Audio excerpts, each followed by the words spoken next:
What's up, good people, and welcome to This is the Remix Effect. My name is Elisa, and join me on this channel as I remix my life, literally one DIY at a time. If that sounds good to you, stay tuned. The very first item that I want to remix for my channel will be this item I've been salivating over for a while. I call it the Moss Bowl, but it's actually a centerpiece that I think could lend a bit of elegance and beauty to a coffee table, a console table, or wherever it suits your fancy. I've seen this all over these YouTube streets. I've seen it in Pinterest, on Houzz, and of course through my holy grail, the Restoration Hardware catalog. Given the simplicity, the simple elegance of it, I feel that I could recreate it. So I want you to join me as I make this thing happen. The items that you need to complete this project will be a couple of things. You're going to need a bag or two of sheet moss, depending on what size centerpiece you're going to make. You're going to need a bag of Spanish moss, and you're going to use this. This is going to serve as the filler for the item. And then finally, you're going to need a vessel of some type. I purchased mine, but if you have something lying around the home, that's just great too. Additionally, you'll need scissors and glue sticks. So to begin cooking up this baby, you're going to take your vessel, your item that's going to serve as the base of your centerpiece, and you're going to take your filler moss, which is in this case the Spanish moss, and you're going to place that in your container, your vessel. And you want to be really careful in how you shape and mold this item, because it's going to serve as kind of the basis of your centerpiece. So even though it's going to be covered up, it's going to be giving your item life, right? So you want to make sure that you arrange it in a way that looks pleasing. The next thing, and you want to kind of make it resemble nature. You're then going to take your sheet moss. I think another name for this is reindeer moss, but you're going to take that and you're going to, before you begin gluing anything down, you're going to painstakingly, place every single piece of moss onto your the centerpiece that you're going to have. And what you want to do is you want to make sure that all of the items are overlaid upon each other so that they create something that just kind of looks nice. It looks like you would see in nature. It looks organic. The way you lay these pieces out are going to literally make or break your project. So take your time, put on a playlist, let this baby go, and just have a good time while you do it. One critical mistake that I definitely made was I purchased one bag of this thinking, that would be it. I had to stop in the middle of the project and go all the way back to Hobby Lobby and get more moss, but it was definitely worth it. So what you're going to do in this next step, this assembly step, is you're going to take the same amount of time that you did when you were arranging all of your moss. You are going to want to make sure that every piece of the sheet moss that you arranged in the previous step is permanently glued down to the filler moss, the Spanish moss. This is another step where you need to just put your playlist in, get your gum back out, keep your patience, and just kind of let this roll. One of the bigger mistakes that I made initially when I started this was I rushed.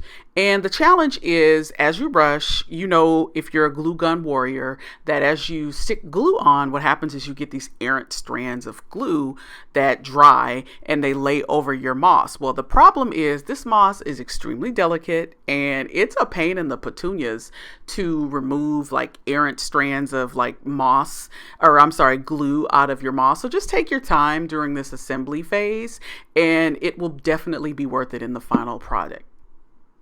The final thing that you need to do is once everything has been pretty much essentially glued into its final existence, you should literally be able to pick this bowl up, turn it upside down, and nothing happens. Nothing moves. You are store ready, right?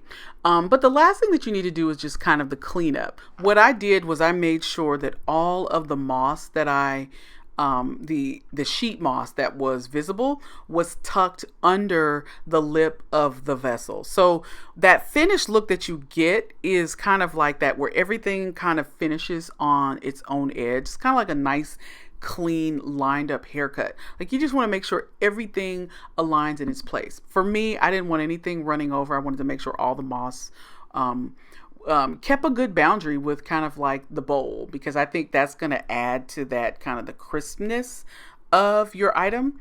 And then what you're going to do is you're going to literally go in and you're going to look for every single glue string that was left over from your glue gun.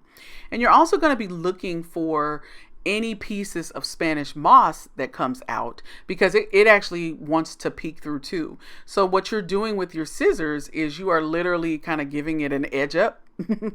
So you're cutting all the Spanish moss that's sticking out on the sides of the bowl and through the sheet moss that you're using. And then you're literally going through and you're hand picking all of the glue that you see. I personally use a pair of tweezers.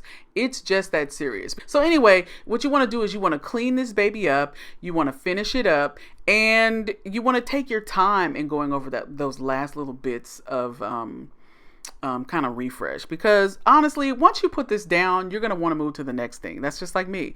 I don't want to come back to this bowl. I want to move on to the next project. So with that said, let's look at the final reveal. Let's see what this baby looks like as it is complete and in its new home.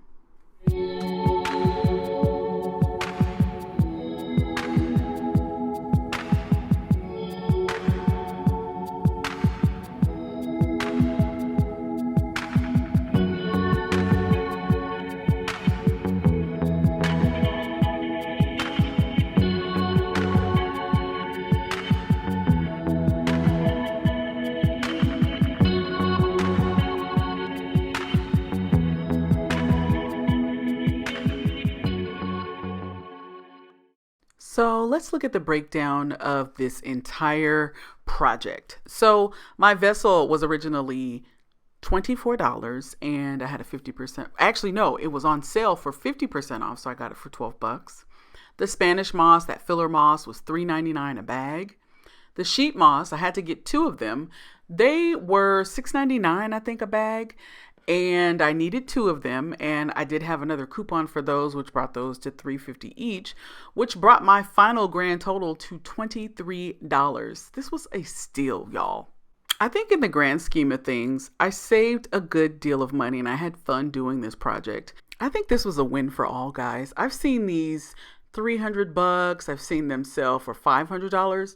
Even on Etsy, these items they begin at about $100. My final thoughts in reflecting on this project would be to just take your time during the assembly phase of it. The time that you take on the front end will be extremely reflective in the look that you have in your finished project. I wouldn't say this was hard at all on a scale of 1 to 5. I would give it about like a 1.25 as a level of difficulty. And I would say the entire time, once I had all materials, was about 45 minutes to complete. Well, that sums up this week's video. Thank you for coming and staying. And I want you to stick around, because in subsequent videos, I am going to explain the gist of this channel, because I won't just be DIYing projects within my home. I'm literally going to be DIYing my entire life. Yep. My finances, my body image, my mindset, my prep and planning, anything that affects my life can be DIY'd. And if you're a person who's about improvement and self-discovery, join me weekly as I release a video where I'm DIYing something. Don't forget to share, like, and subscribe, and I'll see you next time. Thank you so much for watching, and I'll see you soon. Bye.